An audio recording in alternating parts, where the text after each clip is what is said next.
Hi, pretty girl. Okay, so yes, it's me. I'm just wearing my glasses today. I know I can take like 10 different types of identities.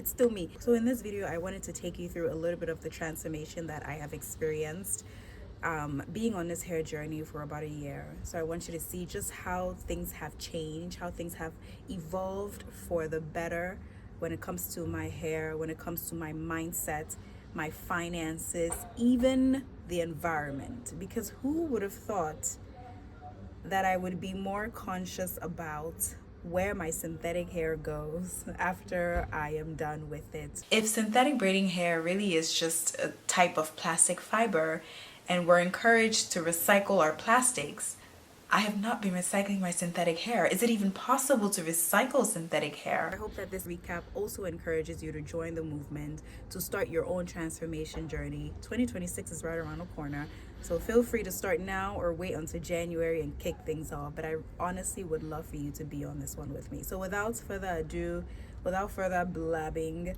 let's get into the video.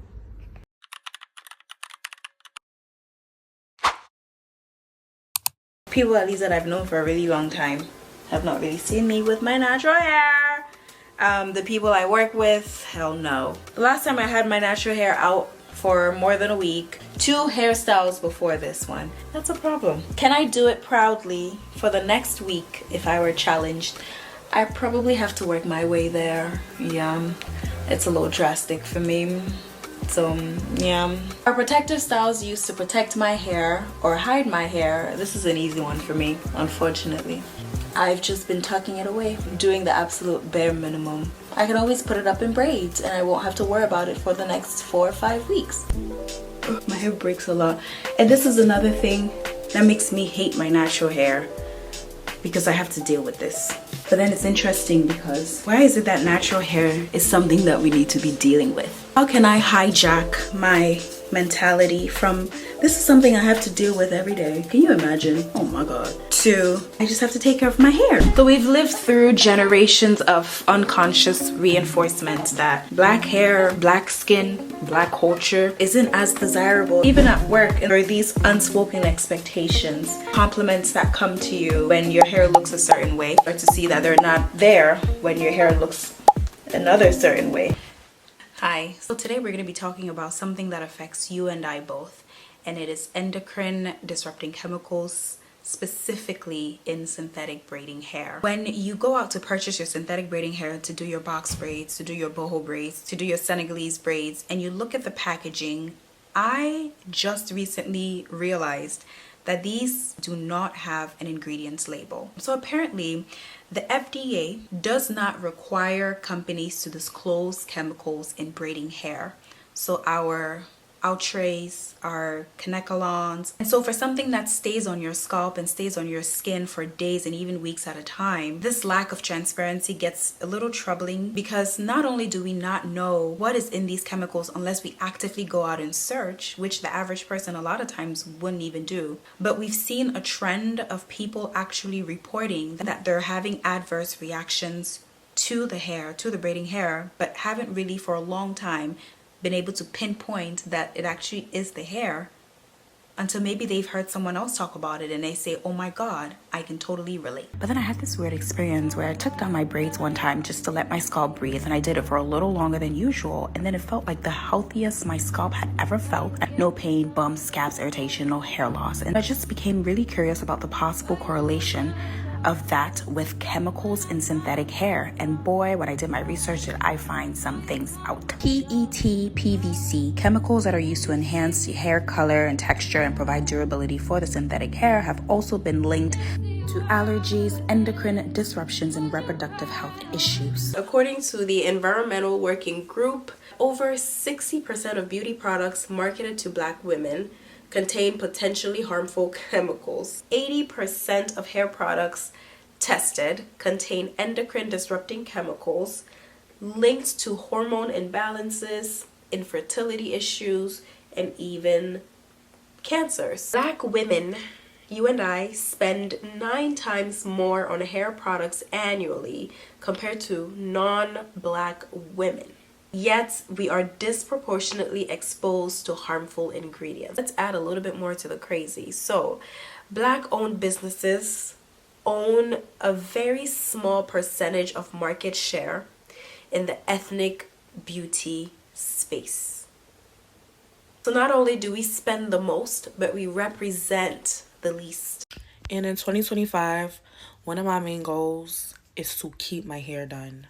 Keep the hair done. I just want to get my hair done 24/7. I don't care whether it's a bob, a braid, a weave, a wig. As long as you're thinking about your health first before aesthetics, because for a very long time we've prioritized aesthetics, and that's why we're here now, where it's like we don't really think that our hair is pretty as it is, and unless it's quote unquote done, it's not enough. Done means different things to different people depending on what phase in your life you're in, depending on what phase in your hair journey you're in. So done for me 7 months ago was box braids or knotless or boho. They're either extremely long or they are bob. Love those. If my hair is not styled in that way, my hair is not done. Fast forward 7 months later, which is today, done to me is what you're looking at right now. I have outdone myself.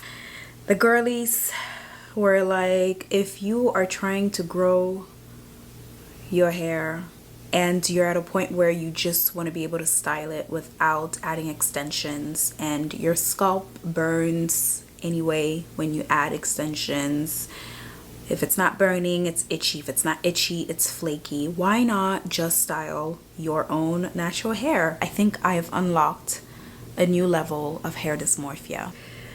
But here's the reveal. When I look on the Pinterest and I look at the girlies and their mini twists, it looks not much like what I have going on. It almost feels like this is not mini twisting like the girlies promised that it would. But I think I'm supposed to trust the process because, you know, it's not aesthetics, Nadia, it's health. I've done some experimenting. I'm kind of excited. But at the same time, I'm scared because what was I thinking? So this is my next protective style.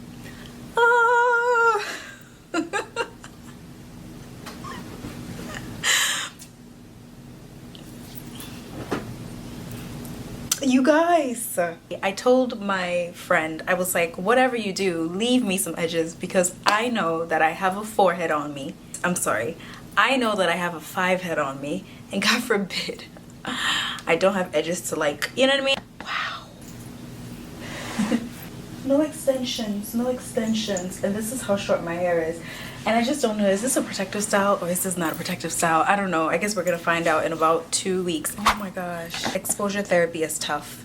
As much as I'm really, really happy and proud of myself for doing this, like, this is the most other people have seen my scalp. Like, I cannot even front with just how awkward and new this feels, just how much getting used to I'm gonna have to do with this. A lot of the cons with just embracing your own hair without extensions is really learning to recognize yourself without extensions, because who is this person? I'm excited. At least I have access to my scalp, and every time you wash your hair and like the droplets hit your scalp, oh, it's the best feeling. You know, I can shampoo, I can condition, I can oil, I can massage, like, it's a vibe. And you know, maybe I just have to focus on that part. I remember getting on FaceTime while doing my hair, and the person was just complimenting me. Oh my god, your hair looks so good. It looks like it's grown from the last time you had, you know, these like twists. And I was eating it up and I was like, yes, it has grown a lot since, you know, you last saw it. And that's the beauty of this hair. It just looks crazy natural. Maybe not on camera because what is this white stuff, right? But in person it looks like it's growing out of my scalp because first it's human hair and secondly it's afro texture. You guys. Okay, so this is what it's looking right now. Is it wet? Yes it is. And I think this is pretty. This is pretty. This is not okay. What the girl? This has lasted about 4 weeks. I have done a lot of washing, shampooing, not neglecting the scalp, and I realized just how much of a long way washing and cleansing your scalp goes with hair growth. Less really is more. I've noticed, for example, with using Ayurvedic herbs, the rosemaries, the cloves, to be very careful with what I mix and the fact that the concoction doesn't really have to be wild. Sometimes when you watch the natural hair girlies, they tell you to mix the rosemary, mix the cloves, mix the fenugreek, put it on your hair, wait for a couple of, and then wash it off. Sometimes they don't even tell you to wash it off. Less is more. Cloves and fenugreek, leave it at that. Sometimes cloves and rosemary, leave it at that. Sometimes rosemary, leave it at that. Styling your hair, the less ingredients, the less products. You don't have to pile this on top of this on top of that.